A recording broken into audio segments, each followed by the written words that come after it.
Hey there, Occupy the NEEDAC friends. This is William, broadcasting from Norman, Oklahoma, and broadcasting from New York City. Here you are at Louise Nevelson Plaza, across the street from the NYFed Building. There you go. Let's get some sound on here. We got the Resistance Company.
Okay, and that said she was live again. Let me see if I can.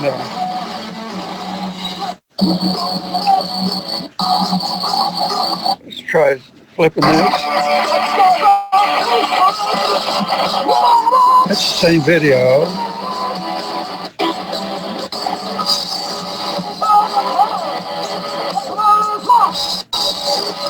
That's it.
The sign the guy holding up says, "If you're feeling fucked, it's the Fed's fault."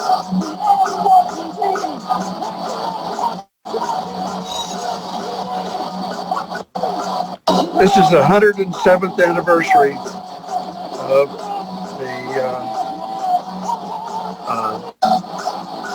the Federal Reserve System. They founded it in the middle of the night on Jekyll Island. Doesn't it sound fucking crazy?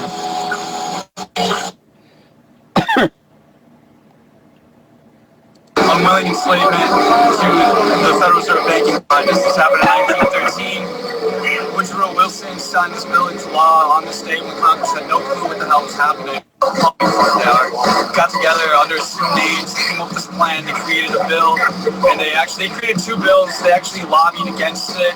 It tricks right when Congress was paying any attention to it. There we go. Fucking. And the public is, Yeah. Vacation stuff, and they did it deliberately. What does the Fed do exactly? Since 1913, what have they been doing? Making loans. Loans upon loans upon loans upon loans upon loans.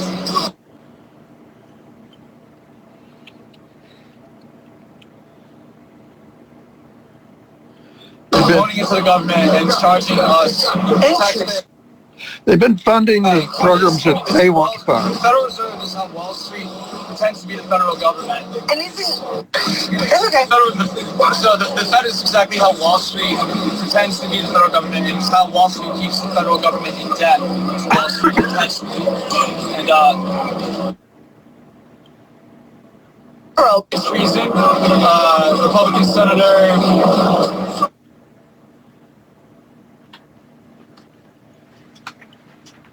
I can't remember. The Federal Reserve, there have been articles drawn up to increase the Federal Reserve. Article 1, Section 8, Clause 5 of the United States Constitution gives Congress the responsibility and the duty, the right, and the responsibility to create. Get free. Charging the taxpayer. And so why do they do it? Why does it keep us in debt? To keep us in debt. Shit. They did it so they had a cash the bankers. Exorbitant bonuses. This our government from investing in ourselves, from investing in the 99%. This is why we don't have.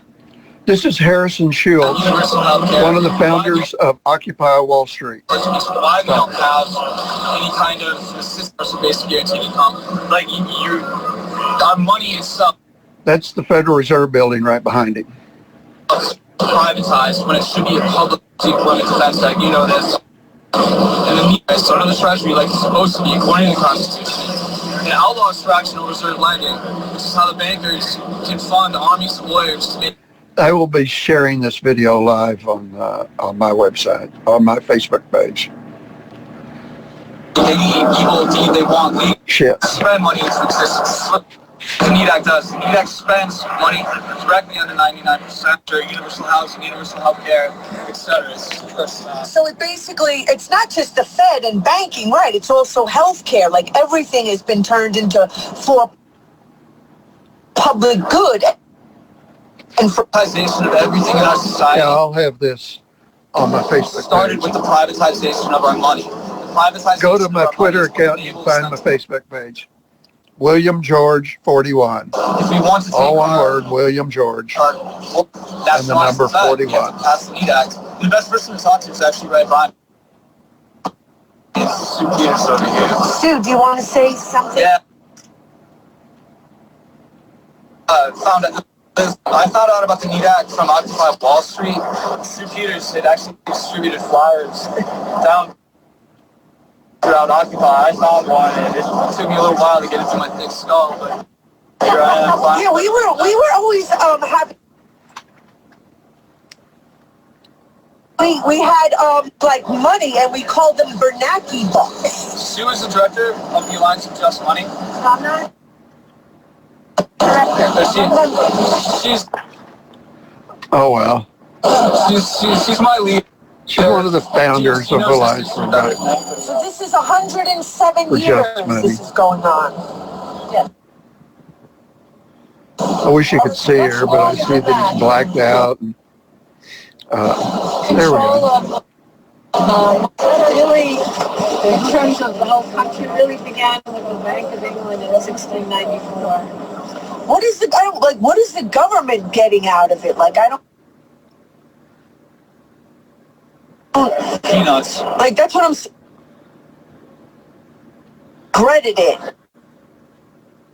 Why couldn't the government undo it? Go to my Facebook page to watch this video where it's good quality. The very first law. Find me on twitter.com, WilliamGeorge41, twitter.com /WilliamGeorge.com, The first thing they did was they created the WilliamGeorge41, and you'll find a link to my Facebook page, and you can get it right there. You can watch this shit.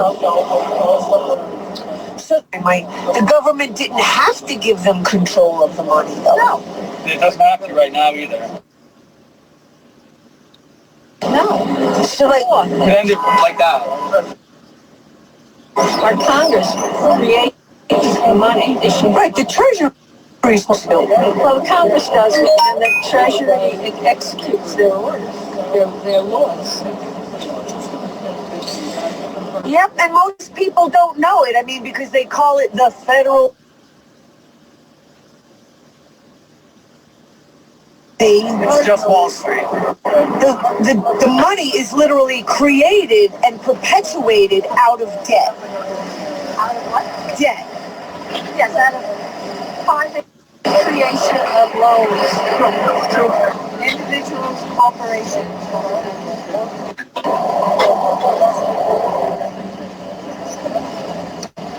So what is backing money today? Money is a legal construct. It's found in the law.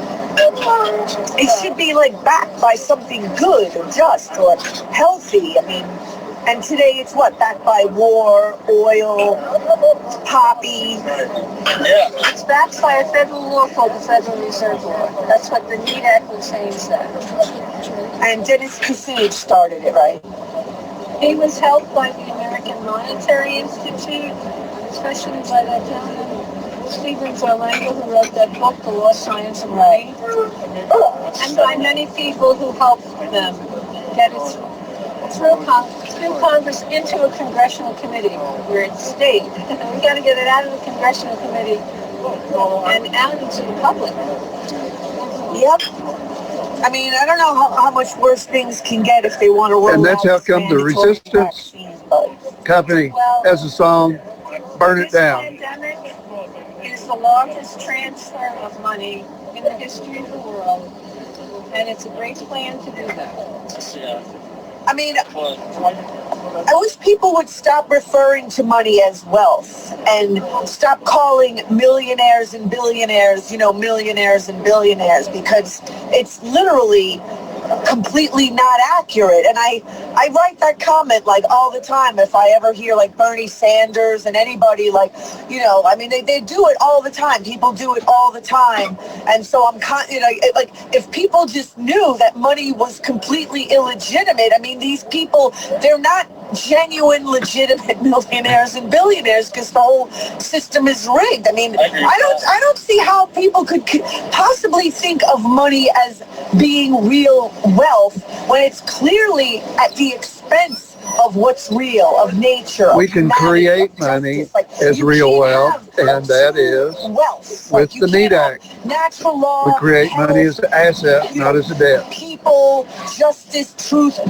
have real value, and money, which is completely the opposite and at the expense of those things. It's got to be one or the other. So it's not hard to figure out which one is fraudulent. I agree with that. Yeah. Thank you, guys. Thank you. Thank you. Okay. Read this book. Yeah. You love history. It's really good history. You get that You need to get empowered. law, science, and money? History is important. Send me a message on my Facebook page or my Twitter or right here. I will. I'll give you a free copy of it. If you buy it, it's $40 at monetary.org. At monetary.org. Thank you. But after you get my free copy, you will want get a hard copy and give them $40. They need it to support the American Monetary Institute. So anyway, I will end this broadcast now. Go to my Facebook page by going to here. Let me turn this around where I'm on here. There, you can see me now. There I am. Yeah, go to my Facebook page by going to my Twitter page. It's easy to find me on Twitter. I'm William George 41. Just search for @WilliamGeorge41, and you'll find my Twitter page, and then you can get my Facebook link right there and go right to it. For some reason, my Facebook page doesn't show up as facebook.com/WilliamGeorge41. It just doesn't do that. It's got a bunch of numbers. Kind of complicated. But anyway, this broadcast is